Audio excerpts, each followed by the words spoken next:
The disappearance of Jane, Anna and Grant Beaumont on Australia Day 1966 remains one of the nation's mysteries. South Australians were traumatised by the disappearance of the three small children. Today is the seventh day that Jane, Anna and Grant Beaumont have been missing. Thousands of people and hundreds of cars lining every inch of the surrounds of the Padawalanga boat haven.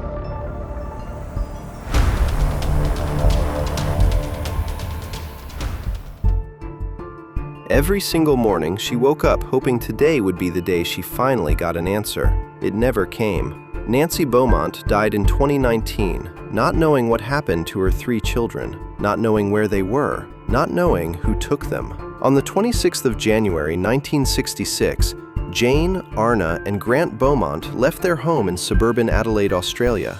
They were 9, 7, and 4 years old. They were going to the beach. They were never seen again. This is the case that broke Australia's innocence, and 60 years later, it remains unsolved. It was the kind of neighborhood where nobody locked their doors. Somerton Park, South Australia. A quiet, sun-bleached suburb just a few streets from the beach. In the summer of 1966, life here moved slowly. Kids rode their bikes until dark. Neighbors left their front doors open all day. Nobody worried, because there was nothing to worry about, or so everyone believed. The Beaumont family lived an ordinary life in Somerton Park. Jim and Nancy Beaumont had three children, Jane, 9 years old, Arna, 7, and Grant, the youngest, just 4 years old. Three energetic kids growing up beside the ocean in the middle of one of the hottest Australian summers in years. By all accounts, they were a normal family, a happy family. The morning of January 26, 1966, started like any other. It was Australia Day, a public holiday.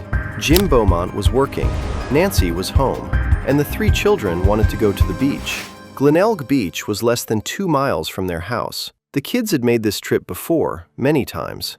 They would take the number 57 tram from the stop near their home, ride it down to Glenelg, spend a few hours by the water, and come back in time for lunch. Simple, routine, safe. Nancy gave Jane some money before they left, 6 shillings and sixpence. Enough for the tram fare, enough for a small lunch, nothing more. She told them to be home by midday.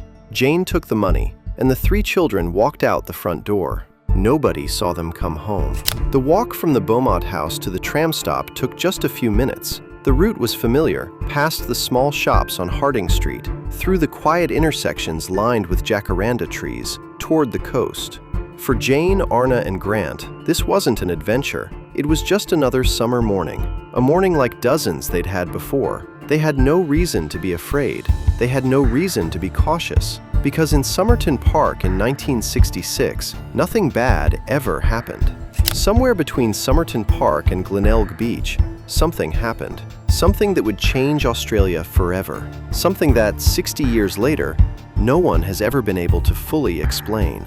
The children, who seemed perfectly comfortable, for the first few hours, nothing seemed wrong. Witnesses later told police they had seen the Beaumont children near Collie Reserve, a stretch of parkland just back from Glenelg Beach. But the children weren't alone. They were with a man, tall, lean, athletic build, blonde hair, light brown at the edges, sun-tanned skin, somewhere in his early to mid-30s. And he wasn't just standing near them, he was playing with them, in the water, on the sand, laughing with them. And the children seemed completely at ease. There was no hesitation in how they acted around him, no stiffness, no glances back toward the crowd, nothing that looked like fear. And that, more than anything else, is what would later disturb investigators the most.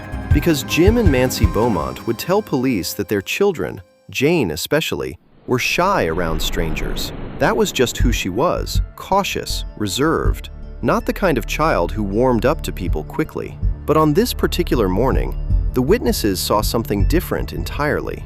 At some point, the man approached another beachgoer and asked whether anyone had been near the children's belongings. He mentioned their money had gone missing. A short time later, he left briefly to change out of his wet clothes. The children waited for him. They didn't wander off. They didn't look for help. They just waited. Around 12:15 in the afternoon, witnesses saw the three Beaumont children walk away from the beach. They were with the man. That was the last confirmed sighting of all 3 children. About 2.5 hours later, a woman named Daphne Gregory spotted the children again, still with the same man.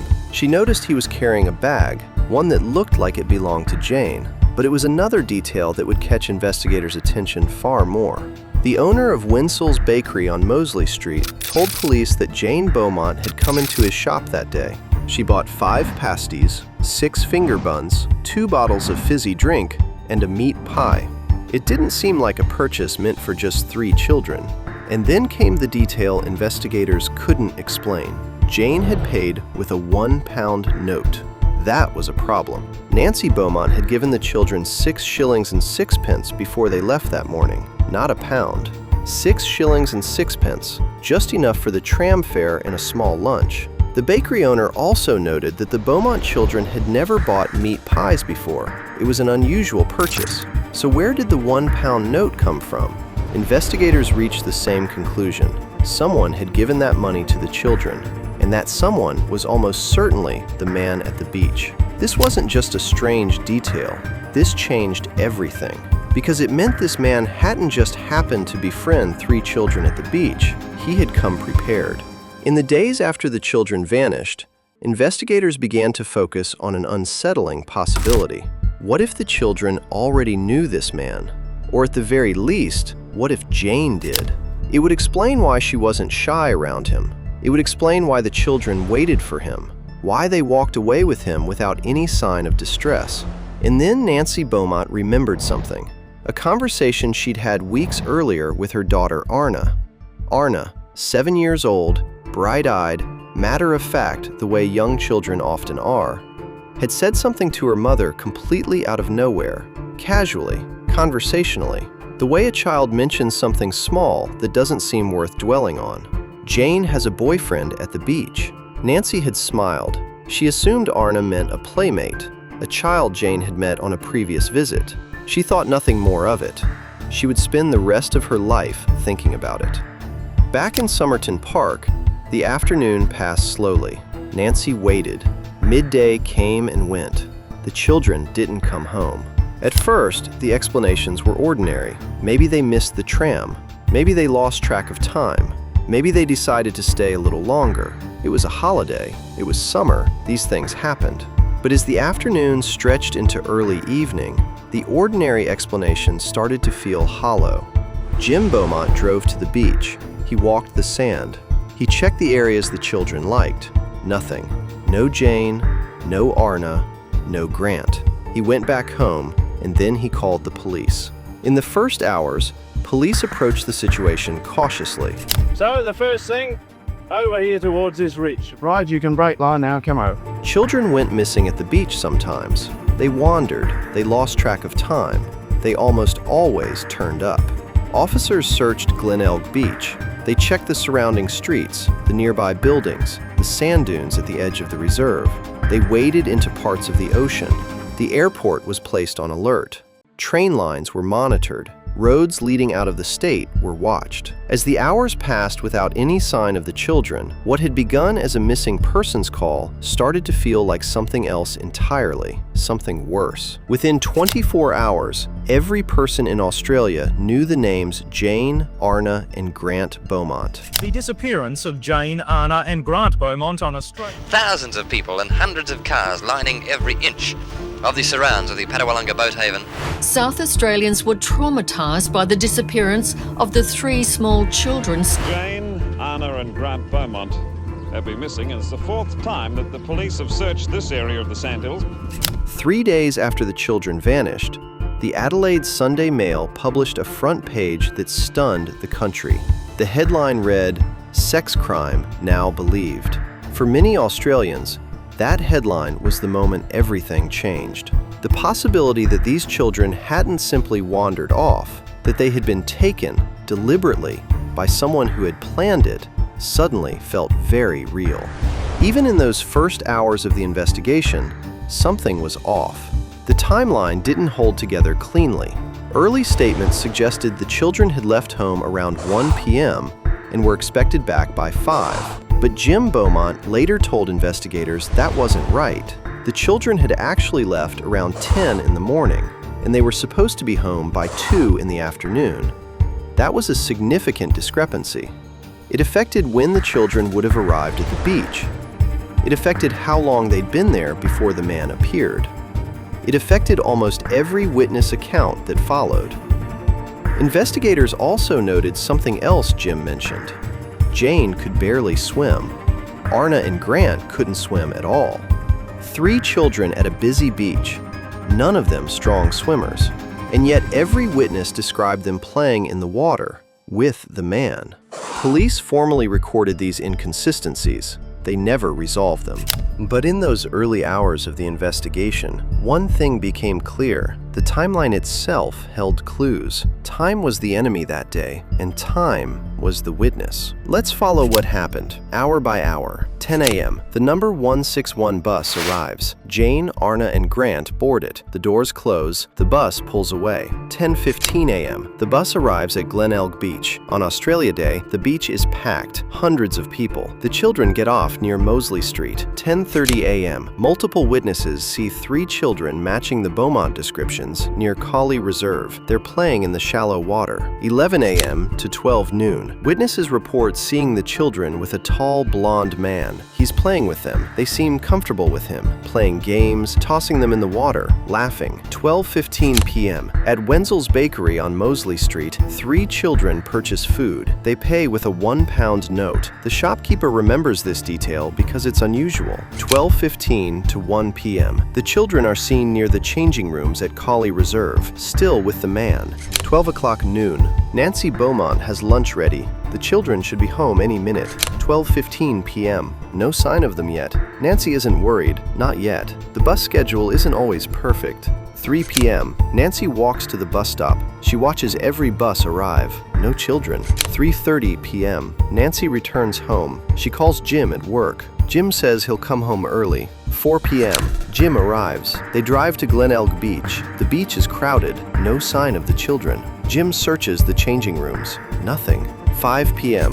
Jim and Nancy return home. The house is empty. Nancy calls the police. 6 p.m. Police officers canvass Glenelg Beach, interviewing beachgoers, checking changing rooms. 8:40 p.m.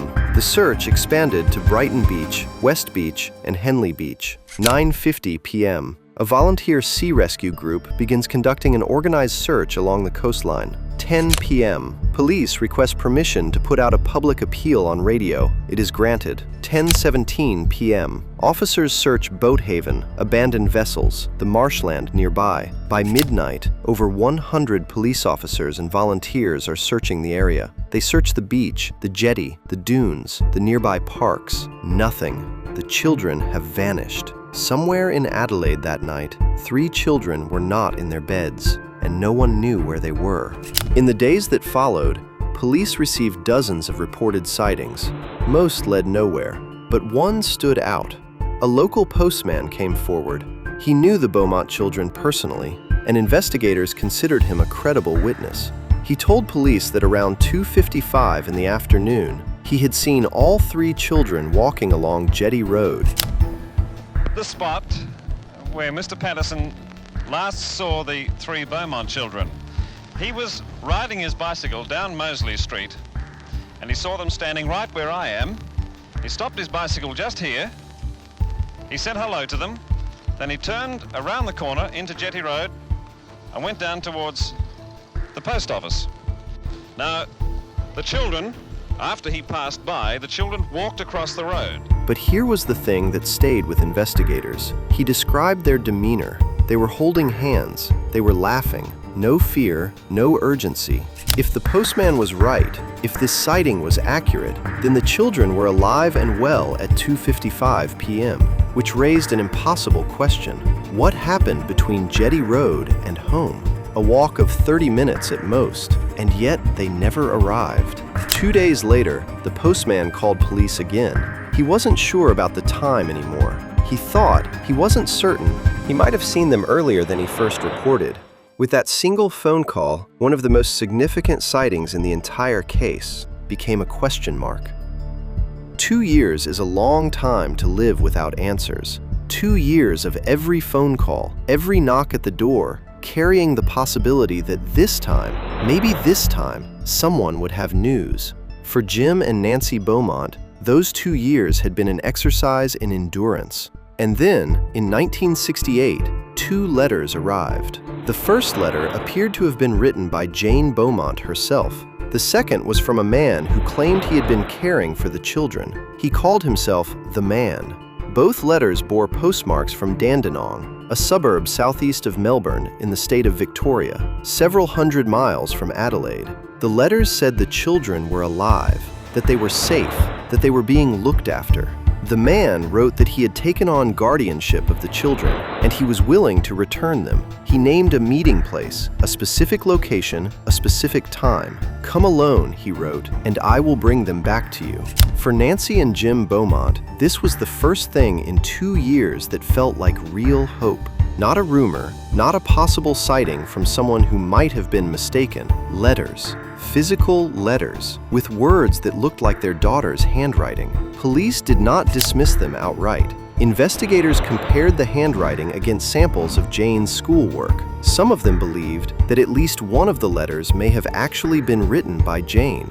The Beaumonts went to the meeting place. They brought an undercover detective with them. They waited. Nobody came.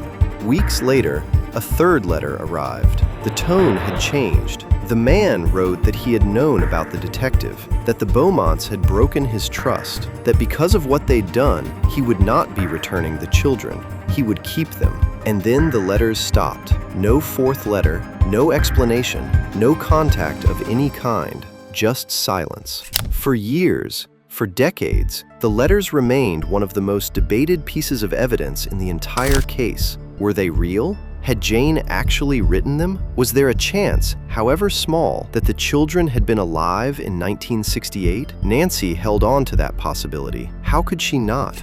The answer came much later. Advances in forensic technology allowed investigators to re-examine the letters. The fingerprints were analyzed. A match was found. Police traced the letters to a man who, at the time they were written, had been a teenager. When confronted, he admitted it. He had written the letters as a prank. He was 41 years old when police identified him. He had lived his entire adult life knowing what he had done, knowing that somewhere in Adelaide, a mother had read those letters and felt something she hadn't felt in 2 years. Hope. And he had let her feel it because he thought it was funny. For the Beaumont family, those letters had never been a prank. They had been years of believing the impossible might still be true. Years of a wound that had almost healed, torn back open. Years that Nancy Beaumont could never get back. Over the decades, many names were connected to the Beaumont case. Tips came in from across Australia. Some were investigated seriously, most led nowhere. But one name kept coming back: Harry Phipps. Phipps was a wealthy Adelaide businessman. He owned Castalloy, a metal manufacturing plant in the suburb of North Plympton. For years, he moved through Adelaide's upper circles without much scrutiny. A successful man, a prominent man. He died in 2004, and for a while, it seemed like his name might die with him. Then, in 2013, a book was published. It was called The Satin Man: Uncovering the Mystery of the Missing Beaumont Children. The book examined a suspect the author believed had never been properly investigated. The man's real identity wasn't named directly in the text, but shortly after publication, Hayden Phipps, Harry's own son, came forward publicly. He said the book was about his father. According to investigators, Harry Phipps bore a significant resemblance to the identikit composite that witnesses had helped construct, the image of the unknown man seen with the Beaumont children at Glenelg Beach. His home sat less than 300 meters from the water, just around the corner from the beach where 3 children had last been seen alive. Police records also showed that Phipps had previously been the subject of allegations relating to the sexual abuse of children. And there was one more detail, a small one on its own, but in context, significant. Harry Phipps was known to give children £1 notes, the same denomination Jane Beaumont had used to buy food at Wenzel's Bakery on the day she disappeared, the money that shouldn't have existed. But it was Hayden Phipps, Harry's son, who brought the most disturbing testimony. Hayden was 15 years old on January 26, 1966. In 2007, more than 40 years after the children vanished, he told investigators something he said he had carried with him for decades. This interview relates to AFB file 080595WM between Bill Hayes and Hayden, H-A-Y-D-N, Phipps. Hayden, as you're aware, I've been asked to speak to you in relation to certain matters involving the disappearance of the Beaumont children. Do you understand what we're going to talk about? Yes, I do.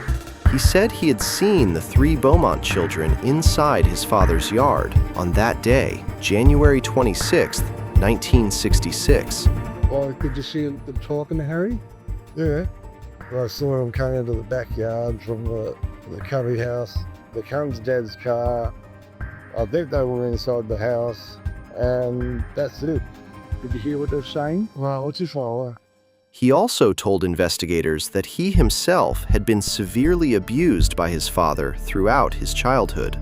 We had a conversation before, and you told me your father had sexually abused you. Yes. All right, how long did this abuse go on for, Hayden? 14 years of age. I became big enough and strong enough to protect myself. 2 brothers named Robin and David Harkin also came forward. They told investigators that just days after the Beaumont children disappeared, Harry Phipps had paid them to dig a hole in the grounds of the Castilloy factory. They described it in detail, roughly 6 square meters, between 2.5 and 3 meters deep.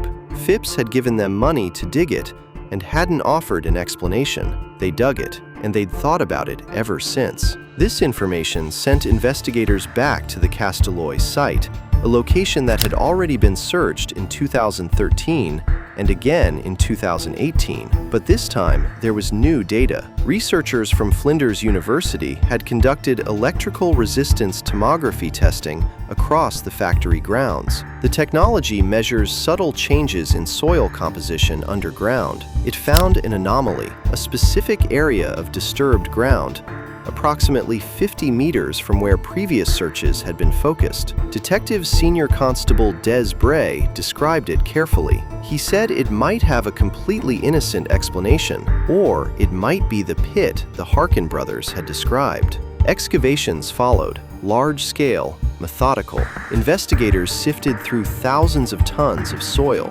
They were looking for any change in the earth, any difference in color, any sign at all that something or someone had been buried there. Nothing was found. No human remains, no physical evidence connecting the site to the Beaumont children. Nothing. Around the same time, another account emerged. In a book titled Unmasking the Killer of the Missing Beaumont Children, a woman known only as Louise made a series of detailed and deeply troubling allegations. Louise claimed that Harry Phipps had abused her as a child, that he had been part of a network, that she had been passed between members of that network over a period of years, and she claimed to know what had happened to the Beaumont children. According to Louise, Phipps had taken the children from the beach to the Castilloy factory. The 2 girls, Jane and Arna, were abused there, and then they were killed. She said their bodies were buried in the pit on the factory grounds. Grant, the youngest, just 4 years old, she said was taken elsewhere, to an area near the Sturt River, and buried there. She also described a threat that had been made against her directly. A man who had abused her had told her explicitly that if she ever spoke about what had happened, she would end up like the Beaumont children, buried under concrete where no one would find her.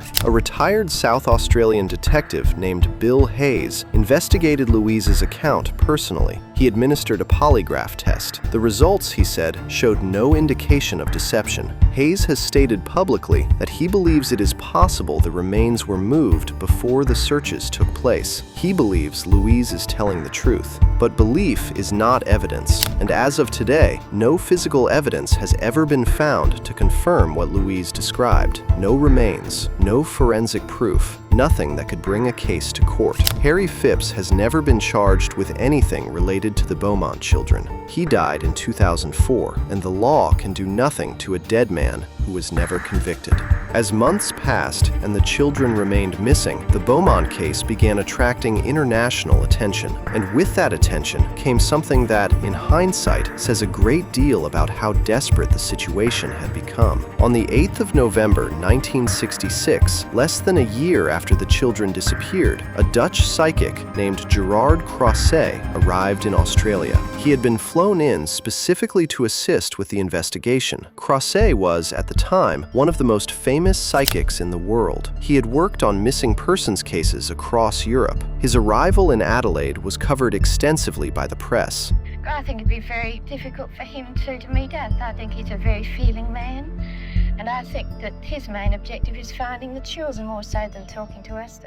He studied photographs of the children, he visited the beach, and then he made his claim. He said the children's bodies were buried near the Beaumont family home, inside the remains of an old brick kiln within the grounds of a warehouse. He pointed to a specific location, he was certain. The property owners initially refused to allow a search based solely on the word of a psychic, but media pressure built quickly. Donations were raised. Nearly 40,000 Australian dollars, a significant sum in 1966, was collected to fund the demolition of the building and a full excavation of the site. Cameras were rolling when the digging began. The search was thorough, and it found nothing. No human remains, no evidence of any kind connected to the Beaumont family. Nothing. 30 years later, in 1996, the same building was being demolished again. Investigators searched the site once more, just to be certain, and again, nothing. Decades of investigation, dozens of suspects, multiple excavations, forensic testing, witness testimony, polygraph results, a $1 million reward still unclaimed. And yet the answer to the most basic question in this entire case, who was the man at the beach, remains to this day unknown. In the weeks and months after the children disappeared, the public outpouring toward the Beaumont family was enormous. An entire country had taken this family in and made their grief its own. Jim and Nancy stayed in their house in Somerton Park. They didn't move. Nancy, especially, couldn't bring herself to leave. She gave an interview once, one of the few she ever gave, and said something that has stayed with people ever since. It would be terrible if the children came back and we weren't there. She meant it, every single word of it. She wasn't speaking in metaphor. She wasn't being poetic.